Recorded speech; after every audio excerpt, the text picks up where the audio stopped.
ओम जगदाधार ओम जगदाधार सर्वधिष्ठान धात्रे नमः सर्वधिष्ठान धात्रे नमः। ओम जगदाधार ओम जगदाधार सर्वधिष्ठान धात्रे नमः सर्वधिष्ठान धात्रे नमः। ओम जगदाधार ओम जगदाधार सर्वधिष्ठान धात्रे नमः सर्वधिष्ठान धात्रे नमः। सच्चिदानंद भगवान की जय। सत्य सनातन धर्म की जय। सतगुरुदेव भगवान की जय।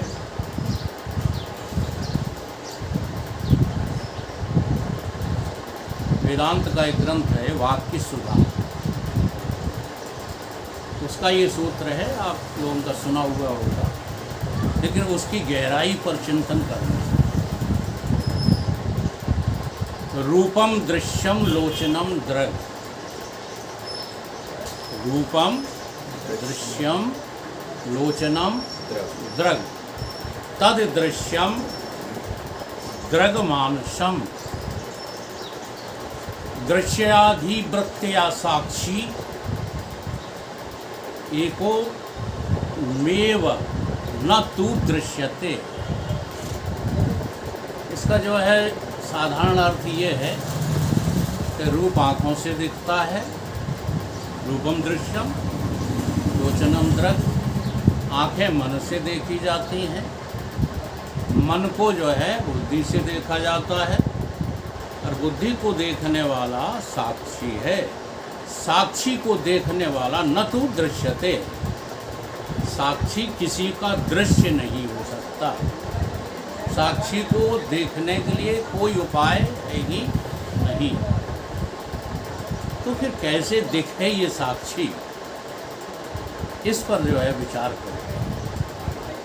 अब विचार ये करो कि रूप किसका बना हुआ है। ये जो रूप दिख रहा है, इसकी रचना कैसे हुई। तो जितने भी संसार में नाम और रूप हैं, वो सब 5 तत्वों के पंचीकरण की रचना है। अर्थात जहाँ पंचीकरण हो जाता है तत्वों का, वहाँ गुण कौन सा प्रधान हो जाता है? तमोगुण प्रधान हो जाता है। तो संसार में जितने भी रूप हैं, वो सब तमोगुण प्रधान हैं। वहाँ 5 तत्व पंचीकृत होकर के लग रहे हैं। वो असल में वो रूप है ही नहीं, जो हमको लगता है कि रूप ऐसा है ऐसा है। जैसे हम लड़की को लड़के को देखने जाते हैं शादियों में, तो फिर वर्णन करते हैं कि सुंदर है, सुंदर है या असुंदर है, बताते हैं आकर के। तो अब इस गहराई को हमें जो है समझना है कि जो दिख रहा है उसका देखने वाला कौन है। क्यों?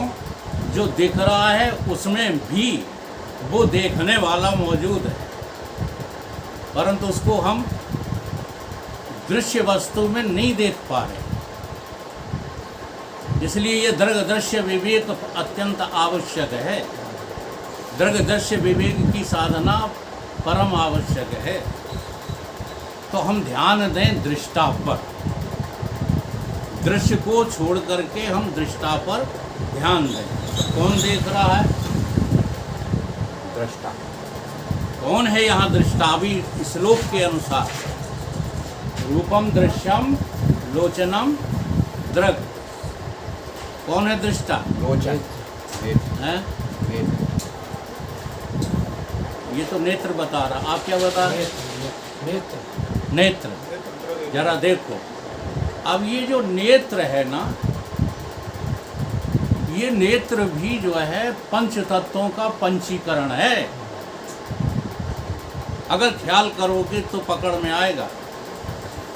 डॉक्टर्स जो तुम्हारे नेत्र के गोलक को निकाल करके फिर फिट कर देते हैं, तो वो इसीलिए कर देते हैं। डॉक्टरों में ये ताकत नहीं है कि वो तुम्हारी आँख में चैतन्यता या ज्ञान देखने का ज्ञान प्रकट कर सके। वो तो पुराने वाले को निकाल के नए वाला फिट कर देते हैं।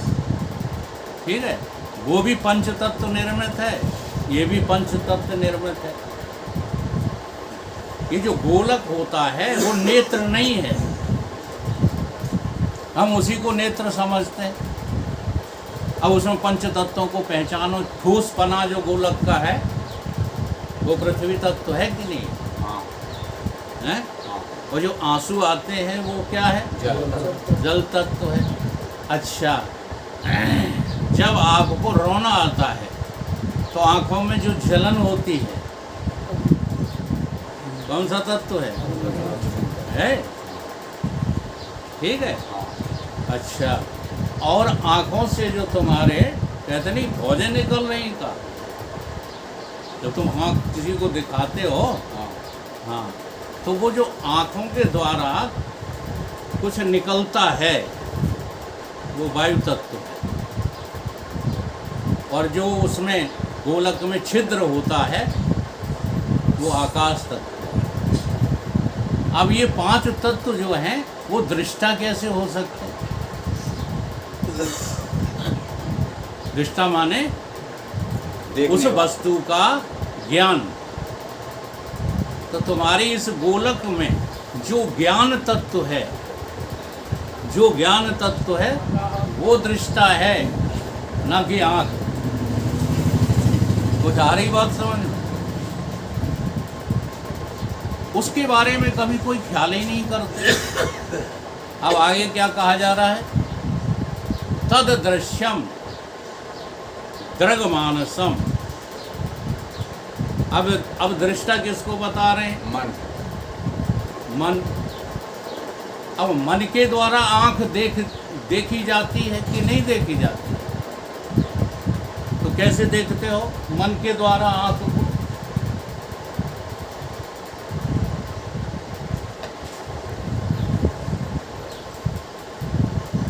अपनी ही आंख को आप अपने मन के द्वारा देखिए, तो कैसे देखोगे? हैं जी? क्या तरीका है उसको देखने का? बस यही वजह है। देखो, वेदांत को हम कभी किसी का जो है बुरा नहीं चाहते। हम तो चाहते हैं कि हम जैसे खुला उड्डू आदमी को, हाँ, ये ज्ञान हाथ लग गया है तो सबको लग सकता है, ये सबको मिल सकता है। परंतु विरोधाभास रखते हो, समझने की कोशिश ही नहीं करते कभी। ये कहेंगे ताकि हमें विरोध ही करना है, तो फिर कुछ पल्ले नहीं पड़ेगा। अनुभवी आदमी के, हाँ, साथ मिलकर के जब साधना करोगे तो कुछ पल्ले पड़ेगा, नहीं पड़ेगा।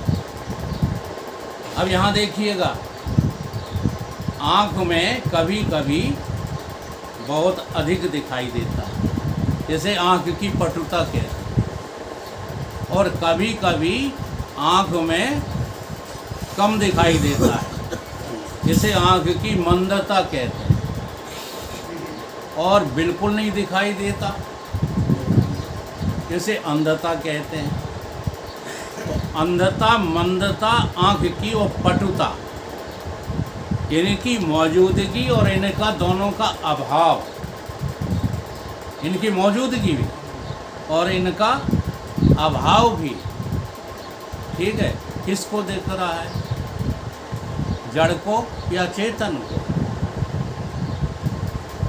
इसलिए तुम्हारे मन में भी जो चेतन, जो ज्ञान मौजूद है, वो ज्ञान ही आँख की इन दशाओं को देखने में समर्थ है, न कि मन।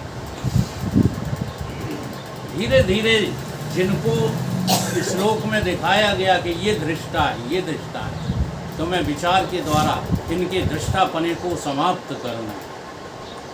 लेकिन हम रटने लगते हैं। अब मन कैसे दृष्टा हो सकता है? तो मन में बैठा हुआ वो ज्ञान जो नेत्र में बैठा था तो रूप देख रहा था, अब वही तो जो है मन में बैठ करके क्या देख रहा है? आँख देख रहा है। इतनी बात समझ में आई? क्योंकि मन भी तो 5 तत्वों का है, परंतु यहाँ में और वहाँ में फर्क क्या है? दृश्य में, ज्ञानेंद्रिय में और मन में भिन्नता क्या है? ज्ञानेंद्रिय के जो है गोलक में और दृश्य में, इनमें पंचीकरण था। अब मन में अपंचीकरण है, पंचीकरण नहीं है। क्यों? क्योंकि मन जो है वो सतोगुण के अंश से निर्मित है। काय से निर्मित है? सतोगुण के अंश से। और तुम्हारा जो दृश्य था वो तमोगुण के अंश से, पृथ्वी के तमोगुण अंश से निर्मित था। ये बात आ रही समझ में कि नहीं आ रही? सतोगुण के अंश से निर्मित है क्या? मन। इसलिए सतोगुण में ज्ञान स्पष्ट होने लगता है और तमोगुण रजोगुण में यही ज्ञान धूमिल रहता है। इसलिए ये ख्याल में भी नहीं आता है कि ज्ञान ही देख रहा है, इस जगत को कोई और थोड़ी देख रहा। देखो एक उदाहरण बताएं आपको, बहुत अच्छा। आँखों के द्वारा ही नीला, पीला, हरा, काला, सफ़ेद ये सब रंग दिखाई देते हैं। तो आप किसी बगीचे में जाइए और बगीचे में भिन्न भिन्न रंगों के आपको पुष्प दिखेंगे। कोई काला है, कोई नीला है, कोई हरा है, कोई कैसा है। कुछ ना दिखें तो गुलाबी दिख जाएंगे। गुलाबी गुलाब होता है, सफ़ेद गुलाब होता है, लाल गुलाब होता है, ठीक है, पीला गुलाब होता। मैंने पीला गुलाब देखा। दिखते हैं कि नहीं दिखते? हाँ दिखते हैं। दिखते हैं, दिखते हैं। अब तुम थोड़ा सा कब जाओ, जब जो है गहरी रात्रि हो। फूल वही के वही है, फूलों में कोई परिवर्तन मत करो, बगीचा वही का वही है। लेकिन अंधेरी रात में जाओ तो बताओ सबके सब कैसे दिखेंगे? नीले, हरे, पीले, सफ़ेद हैं।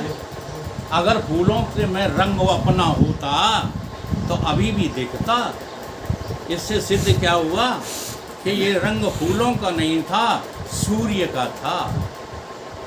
ये सिद्ध हो रही बात कि नहीं है? इसी बात को तुम अपने में घटाने की कोशिश करो।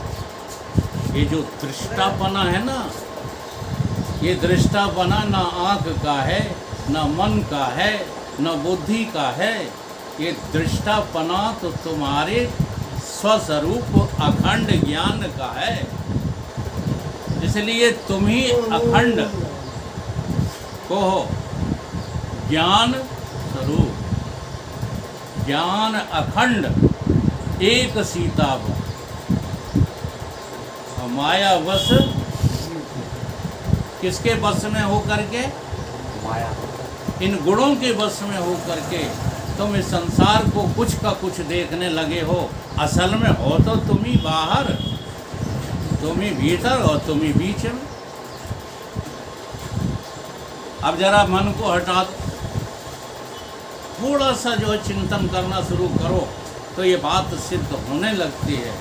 एक हम बार बार यही कहेंगे, उसको आप लोग स्वीकार नहीं करते। इन साधनाओं को करने के लिए तुम्हें घर, परिवार, कुटुंब से वैराग्य लेना पड़ेगा।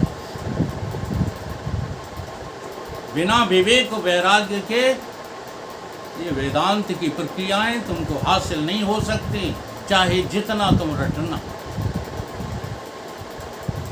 और इन्हीं प्रक्रियाओं के बारे में सुलझी हुई बुद्धि बन जाए, उसके लिए प्राथमिक साधनाएं हैं। प्राथमिक साधनाओं में सबसे उत्तम साधना है सेवा। सेवायाम भक्ति। सेवा से जितनी जल्दी उन्नति होती है, इतनी जल्दी राम राम जपने से नहीं होती। बहुत पक्की बात है ये। और खड़े मूड के भर होने से, श्वासें खींचने से, अन्य साधनाओं करने से नहीं होती जितनी जल्दी, क्योंकि सेवा में अहंकार छोड़ना पड़ता है। अहंकार छोड़े बिना सेवा हो ही नहीं सकती।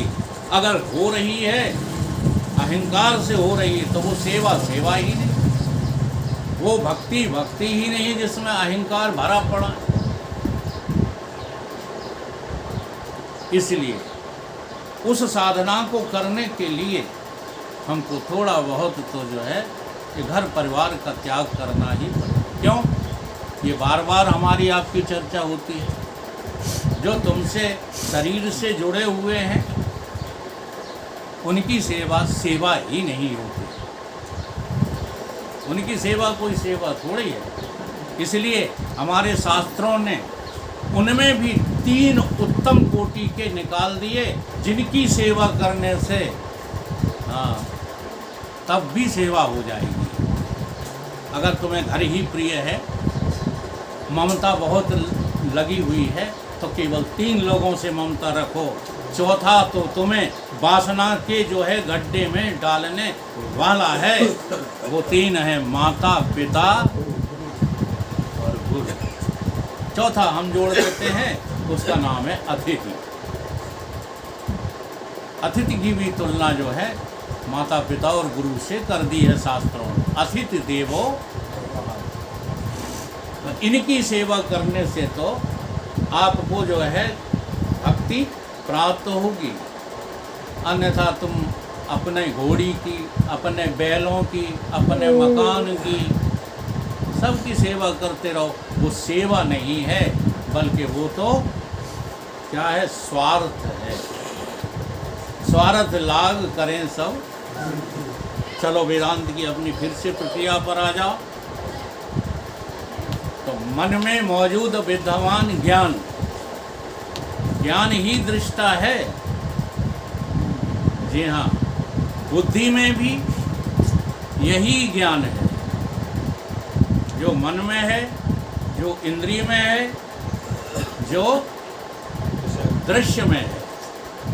दृश्य में भी ज्ञान मौजूद है।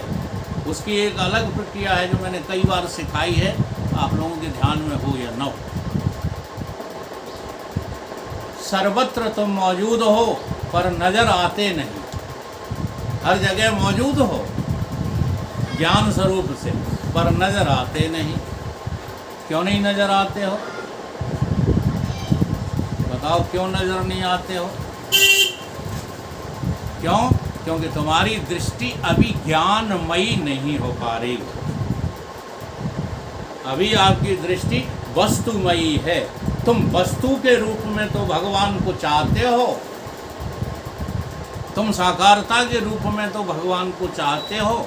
वो भी इसलिए चाहते हो कि उस साकार भगवान से हमारे घर गृहस्थी के काम बनते रहें। तुम उस ज्ञान स्वरूप निराकार को चाहते ही नहीं। इसलिए जो है वो वृत्ति हमारी वहाँ के ख्याल में आती ही नहीं। अब ये दृष्टा मौजूद है और इंद्रियां, अंतःकरण आदि ये सब जड़ हो गए कि पहले से ही थे? पहले से ही थे। अब ये भी तुम जो है हमारा समर्थन कर रहे हो। अनुभव है तुम्हें?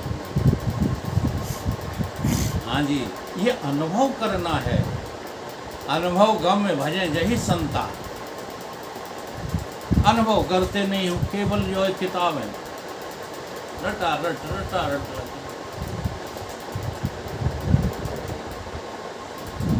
अनुभव जब करोगे ना, तब तुमको ऐसा लगेगा कि अरे भाई हम भी तो इन्हीं में फंसे हुए थे। इसलिए कभी भी हम उसको निंदा के रूप में फिर नहीं लेते। जब भी लेते हैं समझ के रूप में लेते हैं, निंदा के रूप में लेंगे ही नहीं। क्यों? क्योंकि संत जो है देख चुका है। अब देख चुका। कल एक बच्ची ने हमसे प्रश्न किया, वो पढ़ के आई होगी कहीं सूर्य जी का पद, जब सूरदास जी कहते मौसम कौन कुटिल खलकामी, जिन सुंदर तन दियो ताए बिसरायो, ऐसो नमक हरामी मूसम कौन कुटिल खल काम। तो पूछने लगे आगे बाबा आप ये बताओ कि जब वे ज्ञानी थे तो अपने को कुटिल क्यों कह रहे हैं? हमने कहा बिटिया जब वे कुटिल थे, जरा देखो, जब वो कुटिल थे, जब वो देह में अपना जीवन देख रहे थे, देहमयी जीवन देख रहे थे, अंतःकरणमयी जीवन देख रहे थे, अब उनको स्पष्ट हो गया है कि ये मेरा जीवन नहीं था, लेकिन मैंने जिया तो वही जीवन है ना।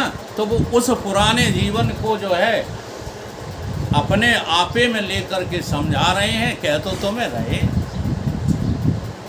संत अपने को लेकर के बात करता, लेकिन व्यंग कहाँ है तुम्हारे ऊपर। उधर भर भर उधर विषय को धावत। अब जैसे देखो संत पे घट रहा है कि तुम पे घट रहा है? वो पंडित, हम तो भाई साहब की जगह होते ना तो हिला देते जाके मंच। क्या अधिकार है तुझे महान पुरुष के बारे में कुछ कहने का? तू है उतना जितना तू कह रहा है। बकवास करते हैं ये आचार्य लोग, आज बर्बाद कर दिया जो है हिंदू धर्म को इन लोगों ने। पढ़ पढ़ भागवत, पढ़ पढ़ भागवत, और भागवत की लाइनें रटे रटे घूम रहे हैं, पता वता तो कुछ है नहीं। केवल लाइनें रटने से तुम ज्ञानी नहीं हो जाओगे महाराज। ज्ञान तत्व को समझिए,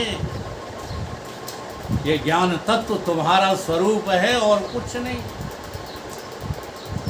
तो जब अंतःकरण भी जड़ निकला, मन बुद्धि चित्त अहंकार भी मेरी समझ में आ गए कि यहाँ मैं ही तो विद्यमान था, जिसकी वजह से मन की मनोवृत्ति बन रही थी, बुद्धि की बोध वृत्ति बन रही थी, अहम की अहम वृत्ति बन रही थी।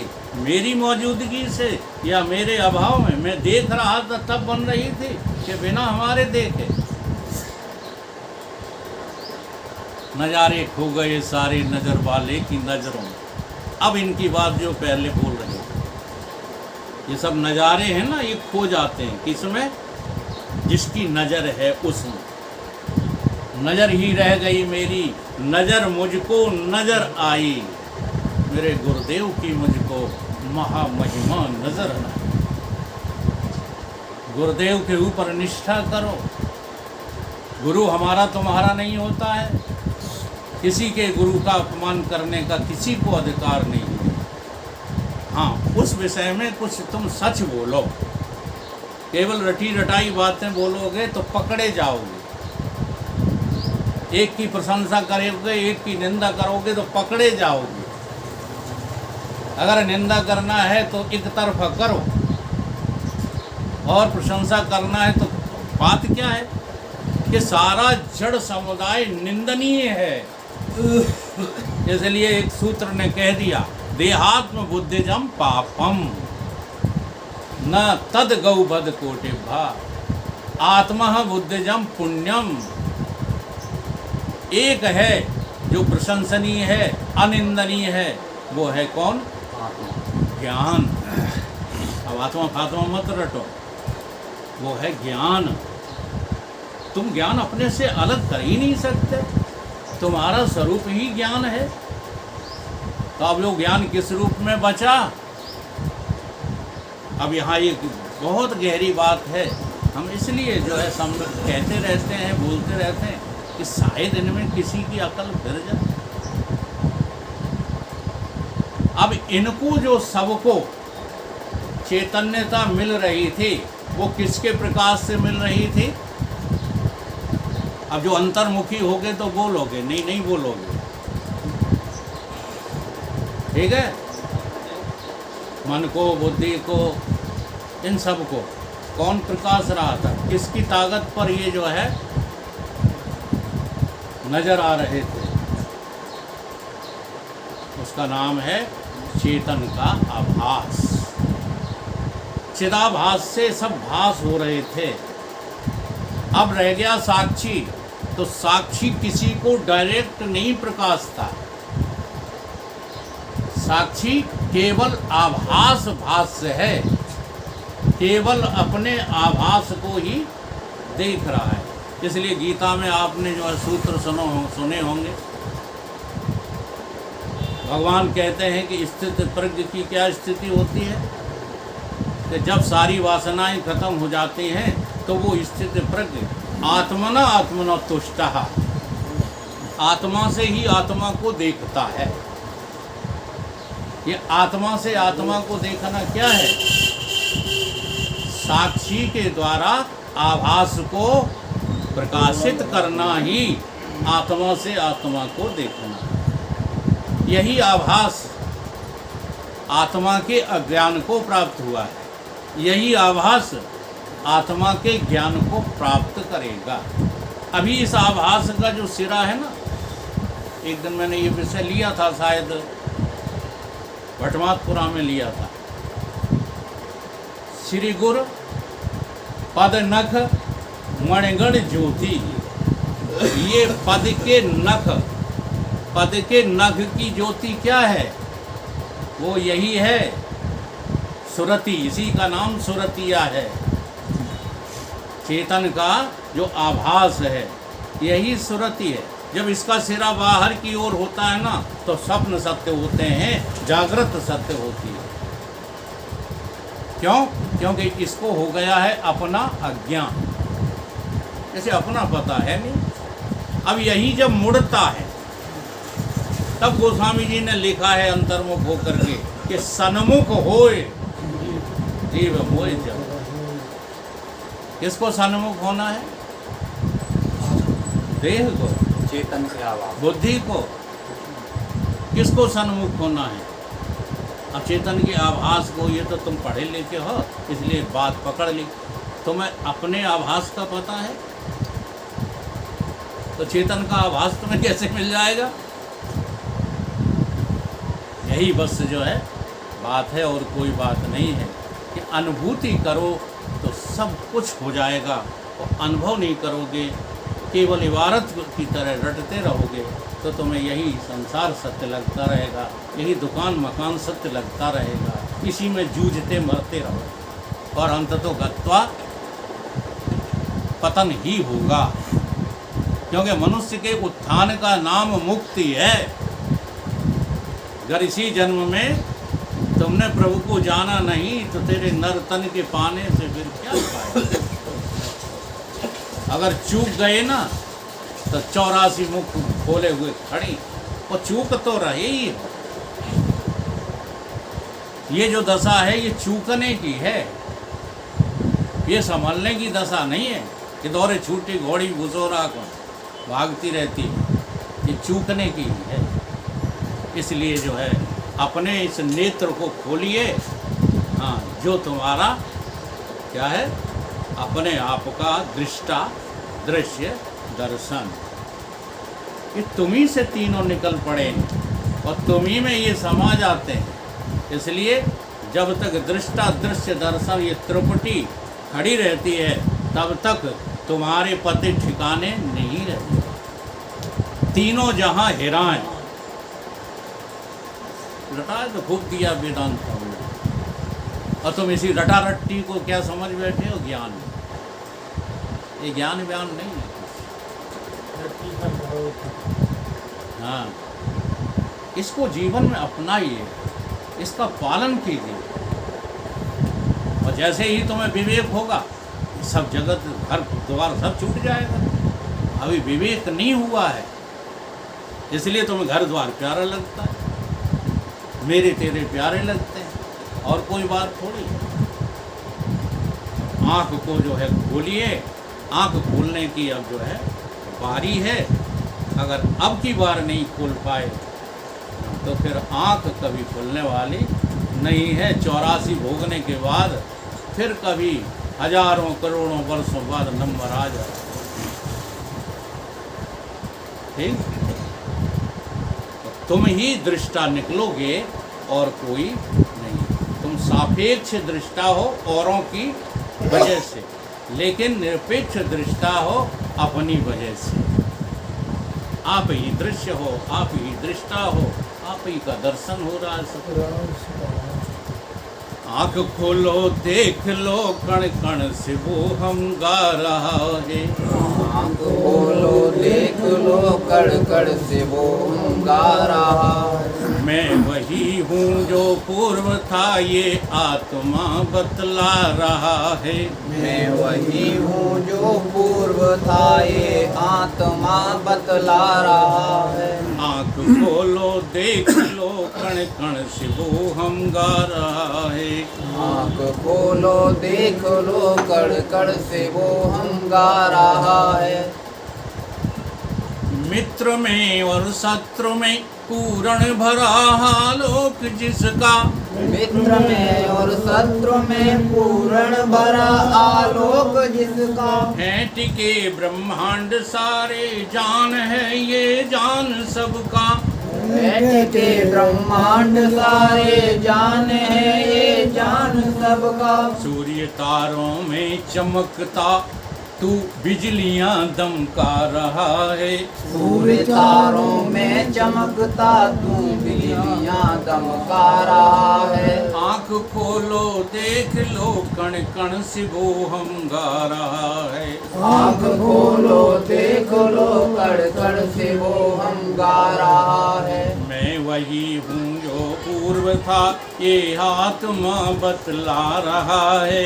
मैं वही हूँ जो पूर्व था ये आत्मा बतला रहा है। आँख खोलो देख लो कण कण से वो हम गा रहा है। आँख खोलो देख लो कण कण से वो हम गा रहा है। लहर जल से ही बनी है और बुध बुध भी बेचारा। लहर जल से ही बनी है और बुध बुध बेचारा। नास किंचित नाही होता जल हुआ सारे का सारा। नाश किंचित नहीं होता जल हुआ सारे का सारा। डूब करके भी तो बुल्ला जल ही होने जा रहा है। डूब करके भी तो बुल्ला जल ही होने जा रहा है। आँख खोलो देख लो कण कण से वो हम गा रहा है।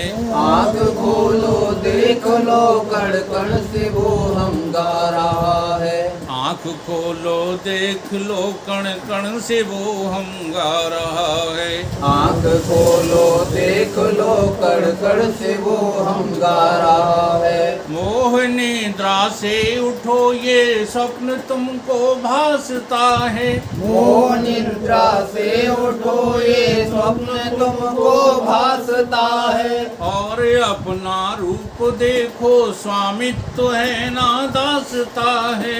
और अपना रूप देखो स्वामित्व है ना दासता है। तुझ में ही ये देखो ये सब स्वप्न तुमसे भासता है।